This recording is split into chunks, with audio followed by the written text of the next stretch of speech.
കരിമ്പ അപകടം നമ്മളെല്ലാവരെയും വേദനിപ്പിക്കുന്നുണ്ട്. അതിനിടയിലാണ് ഇപ്പോൾ ഒരു പുതിയ വിവരം വരുന്നത്. അതിലെ ലോറി ഡ്രൈവർ, നമുക്ക് മഹാരാഷ്ട്ര രജിസ്ട്രേഷനാണ് ലോറി എന്നറിയാം. ലോറി ഡ്രൈവർ ഈ അപകടം നടന്ന സമയത്ത് ഫോൺ ഉപയോഗിച്ചിരുന്നോ എന്ന് ഇപ്പോൾ പരിശോധിക്കുന്നുണ്ട്.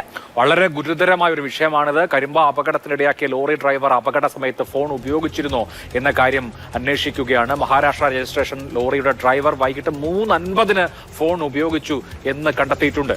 ഡ്രൈവർ പ്രജീഷ് ജോയുടെ CDR ലൊക്കേഷൻ പരിശോധിച്ചു വരികയാണ്. പ്രാഥമികമായി ഇക്കാര്യത്തിൽ RTO ഗതാഗത കമ്മീഷണർക്ക് ഒരു റിപ്പോർട്ട് കൈമാറിയിട്ടുണ്ട്. അങ്ങനെയാണെങ്കിൽ, അതായത് ഇത് ഫോൺ ഉപയോഗിച്ചുകൊണ്ടുള്ള ഡ്രൈവിംഗിനിടെ ഉണ്ടായിട്ടുള്ള ഒരു അപകടമാണെങ്കിൽ ഇതൊരു കൊലപാതകം എന്ന വാക്ക് എല്ലാ അർത്ഥത്തിലും യോജിക്കുന്ന വിധത്തിലുള്ള ഒരു കൊടിയ അപരാധമായി മാറും എന്നുള്ള കാര്യം സംശയമില്ലാത്തതാണ്. നോക്കൂ, നമുക്ക് AI ക്യാമറകളുണ്ട്. ഡ്രൈവിംഗിനിടയിലുള്ള മൊബൈൽ ഉപയോഗം പൂർണ്ണമായും വിലക്കിയിട്ടുള്ള, നിയമപരമായി വലിയ പിഴ ക്ഷണിച്ചു വരുത്തുന്ന ഒരു കുറ്റകൃത്യമാണ്. ആ കുറ്റകൃത്യത്തിന്റെ ഭാഗമായിട്ടാണോ ഈ അപകടം നടന്നത് എന്നുള്ള പരിശോധനയാണ് ഇപ്പോൾ നടന്നു വരുന്നത്. അതായത് ഈ ഡ്രൈവറുടെ അനാസ്ഥ കാരണം, അശ്രദ്ധ കാരണം ആണോ ഈ 4 പേരെയും നമുക്ക് നഷ്ടമായതെന്ന ചോദ്യം അവിടെ ഉയരുകയാണ്. ബിനിൽ നമുക്കിപ്പം വിവരങ്ങളുമായി ചേരുന്നുണ്ട്. ബിനിൽ, പ്രാഥമിക റിപ്പോർട്ട് നൽകിയിട്ടുണ്ട്. അതിൽ പറയുന്ന കാര്യങ്ങൾ എന്തൊക്കെയാണ്? ഇപ്പോൾ ഡ്രൈവർക്ക് പരിചയക്കുറവുണ്ടെന്നുള്ള വിവരങ്ങൾ കൂടി വരുന്നു, അതുകൂടി പറയും. വൈകിട്ട് 3:50 ഡ്രൈവർ ഫോൺ ഉപയോഗിച്ചിട്ടുണ്ട് എന്ന് രേഖകൾ വ്യക്തമാക്കുന്നു.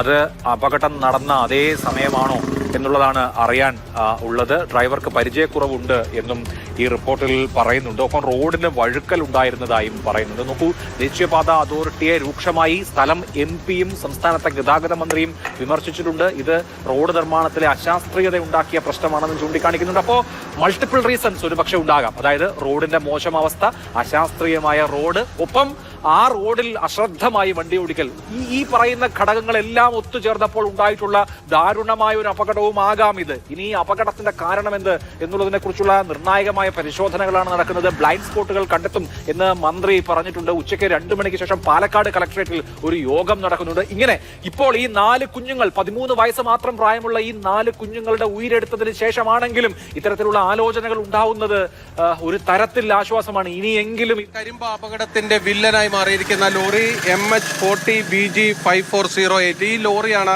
അപകടത്തിന് കാരണക്കാരനായതെന്നതാണ് ഇപ്പോൾ കണ്ടെത്തിയിരിക്കുന്നത്. അതിന്റെ കൃത്യമായ ദൃശ്യങ്ങളിലേക്ക് തന്നെ നമുക്ക് പോകാം. ഈ ലോറിയുടെ പിൻവശത്തെ ബോഡി, ഈ ഭാഗമാണ് സിമന്റ് കയറ്റി വന്ന ലോറിയിൽ ഇടിച്ച് ആ ലോറി നിയന്ത്രണം വിട്ടുപോയി എന്നതാണ് ഇപ്പോൾ മോട്ടോർ വാഹന വകുപ്പിന്റെ പ്രാഥമികമായ പരിശോധനയിൽ വ്യക്തമായിരിക്കുന്നത്. ഈ ലോറി ഓടിച്ചിരുന്നത് പ്രജീഷ് ജോൺ എന്ന 26-കാരനാണ്.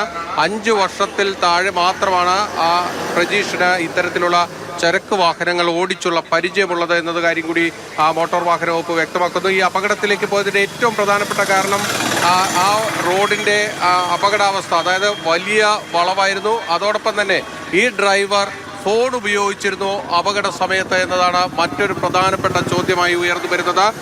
3:50 ഡ്രൈവർ പ്രജീഷ് ജോൺ ഫോൺ ഉപയോഗിച്ചിട്ടുണ്ട് എന്നാണ് മൊബൈൽ ഫോണിൽ നിന്ന് മനസ്സിലാകുന്നത്. അതിന്റെ അടിസ്ഥാനത്തിൽ പ്രജീഷ് ജോണിന്റെ CDR ടവർ ലൊക്കേഷൻ കൂടി പരിശോധിക്കാൻ ഇപ്പോൾ തീരുമാനിച്ചിരിക്കുകയാണ്. കാരണം ഈ അപകടം നടന്നതിന്റെ കൃത്യമായ സമയം എത്രയെന്നത് കണ്ടെത്തേണ്ടിയിരിക്കുന്നു. 3:30 മണിക്ക് ശേഷമാണ് ഈ അപകടം നടന്നിരിക്കുന്നത്. ഈ അപകടത്തിന് ശേഷമാണോ പ്രജീഷ് ജോൺ ഫോൺ ഉപയോഗിച്ചിരിക്കുന്നത്, അതോ ഈ അപകടം നടക്കുമ്പോൾ ഇയാൾ ഫോണിൽ സംസാരിച്ചു കൊണ്ടിരിക്കുകയായിരുന്നോ എന്നതിൽ വ്യക്തത വരുത്താൻ വേണ്ടിയാണ് CDR പരിശോധിക്കുന്നത്. CDR എടുത്ത് പരിശോധിക്കുമ്പോൾ ഫോണിന്റെ ടവർ ലൊക്കേഷൻ അടക്കം കിട്ടും. അപ്പോൾ ഏത് ഭാഗത്ത് വെച്ചാണ് ഇയാൾ ഫോൺ സംസാരിച്ചിരുന്നത് എന്നതടക്കം കണ്ടെത്താൻ കഴിയും.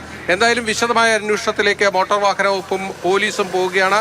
ഇതിലേറ്റവും പ്രധാനപ്പെട്ട കാര്യമെന്നത് ഈ വാഹനം അമിത വേഗത്തിലായിരുന്നു, അശ്രദ്ധയിൽ ആണ് വാഹനം ഓടിച്ചിരുന്നത് എന്നത് വ്യക്തമായിട്ടുണ്ട്. ഈ ലോറിയുടെ പിൻവശത്തെ ബോഡിയാണ് സിമന്റ് ലോറിയിൽ തട്ടി ആ സിമന്റ് ലോറിയുടെ നിയന്ത്രണം തെറ്റിപ്പോയത് എന്നത് വ്യക്തമായിട്ടുണ്ട്. നമുക്ക് കാണാം, കല്ലടി കോട് പോലീസ് സ്റ്റേഷനിലെ മുന്നിൽ ആ അപകടത്തിൽപ്പെട്ട സിമന്റ് ലോറിയാണ് ഇപ്പോൾ ദൃശ്യങ്ങളിൽ കാണുന്നത്. ആ ലോറിയും മോട്ടോർ വാഹന വകുപ്പ് നേരത്തെ പരിശോധിച്ചിരുന്നു. ഇപ്പോൾ പോലീസും ഫോറൻസിക് വിഭാഗവും അവിടെ പരിശോധന നടത്തിക്കൊണ്ടിരിക്കുകയാണ്. അവർ പ്രധാനപ്പെട്ട സാമ്പിളുകളൊക്കെ തന്നെ ശേഖരിച്ചു കഴിഞ്ഞിട്ടുണ്ട്. അതായത് ഈ ലോറിയുടെ പിൻവശത്തെ പച്ച നിറത്തിലുള്ള പെയിന്റ് അത് ആ ലോറിയിലും ഉണ്ടോ എന്ന് ഉറപ്പാക്കേണ്ടതുണ്ട്. ഈ ബോഡി ആണ് ആ സിമന്റ് ലോറിയിൽ തട്ടുകയും ആ സിമന്റ് ലോറി നിയന്ത്രണം തെറ്റി ഒരു വശത്തേക്ക് മറിയുകയും ചെയ്ത ആ ലോറിക്കടിയിൽപ്പെട്ടാണ് നമ്മുടെ 4 കുട്ടികൾ നമുക്ക് നഷ്ടമായത്. അതുകൊണ്ട് തന്നെ ഈ അപകടത്തിന് പിന്നിൽ ഡ്രൈവറുടെ അനാസ്ഥയുണ്ടോ, അതിൽ ഏറ്റവും വിശദമായ അന്വേഷണം നടക്കേണ്ടതുണ്ട്. ഇപ്പോൾ ഒരു പ്രാഥമികമായ റിപ്പോർട്ടാണ് ഗതാഗത കമ്മീഷണർക്ക് മോട്ടോർ വാഹന വകുപ്പ് നൽകിയിരിക്കുന്നത്. ആ മോട്ടോർ വാഹന വകുപ്പിന്റെ എൻഫോഴ്സ്മെന്റ് RTO ഇത് സംബന്ധിച്ച റിപ്പോർട്ട് നൽകിയിട്ടുണ്ട്. ഇപ്പോൾ പോലീസിന്റെ ഫോറൻസിക് വിഭാഗം വിശദമായ പരിശോധനകൾ നടത്തുന്നതിന്റെ ദൃശ്യങ്ങളാണ് നമ്മൾ കാണുന്നത്. കല്ലടിക്കോട് പോലീസ് സ്റ്റേഷനിൽ മുന്നിലാണ് ഇപ്പോൾ ഈ വാഹനങ്ങൾ ഉള്ളത്. അവിടെ ഫോറൻസിക് വിഭാഗം പരിശോധന നടത്തുന്നു. എങ്ങനെയാണ് ഈ അപകടം നടന്നതെന്ന കാര്യം വ്യക്തമായിട്ടുണ്ട്.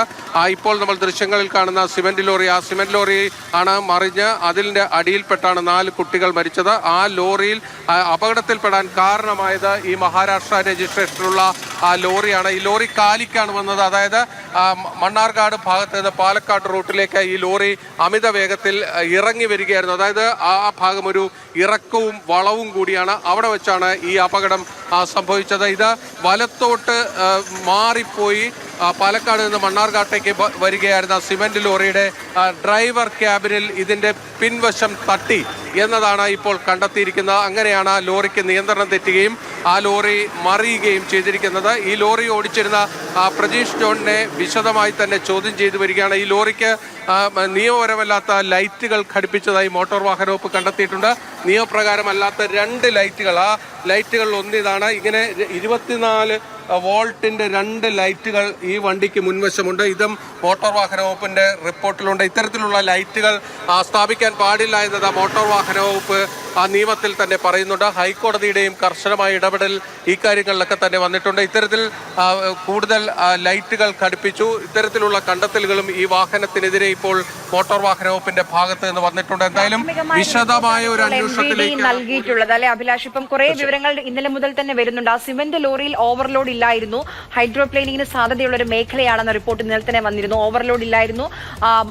ആ ലോറിക്ക് അത് പുതിയൊരു ലോറിയാണ്, അത്ര കാലപ്പഴക്കമില്ല, ടയറുകൾ കണ്ടീഷനാണ്, അങ്ങനെ എല്ലാ കാര്യങ്ങളും സിമന്റ് ലോറിയുമായി പല ഘടകങ്ങൾ പരിശോധിക്കണം. ഇപ്പോൾ ഹൈഡ്രോപ്ലെയിനിങ് ആണ് ഇവിടെ ആലപ്പുഴ അപകടത്തിനും കാരണമായി ചൂണ്ടിക്കാണിച്ചത്. ഇവിടെ ഹൈഡ്രോപ്ലെയിനിങ്ങിന്റെ സാധ്യതകൾ ചൂണ്ടിക്കാണിച്ചിരുന്നു. അതൊരു ഒരു അർത്ഥത്തിൽ ഒരു പ്രകൃതി പ്രതിഭാസമാണ്, നമുക്ക് ആരെയും കുറ്റം പറയാൻ പറ്റില്ല. പക്ഷേ ഒഴിവാക്കാൻ കഴിയുമായിരുന്ന അശ്രദ്ധ എന്ന വിഷയവും റോഡിന്റെ അശാസ്ത്രീയതയുമുണ്ട്. അപ്പൊ നമ്മൾ അത്തരത്തിലുള്ള കാര്യങ്ങളെ ഒഴിവാക്കാനായി വളരെ പെട്ടെന്ന് ഈ അധികൃതരും മറ്റും ഹൈഡ്രോപ്ലെയിനിങ് എന്ന ഒരു റീസണിലേക്ക് പോകുന്നുണ്ടെങ്കിൽ അത് അനുവദിക്കാൻ പാടില്ല. ഇവിടെ പിന്നിൽ ഇതിപ്പോ ഉച്ചയ്ക്ക് ശേഷം റോഡ് നിർമ്മാണത്തിന്റെ അശാസ്ത്രീയത ചർച്ച ചെയ്യുന്നതിനുള്ള യോഗം പാലക്കാട് കളക്ടറേറ്റിൽ ചേരുമെന്ന് പറയുന്നു.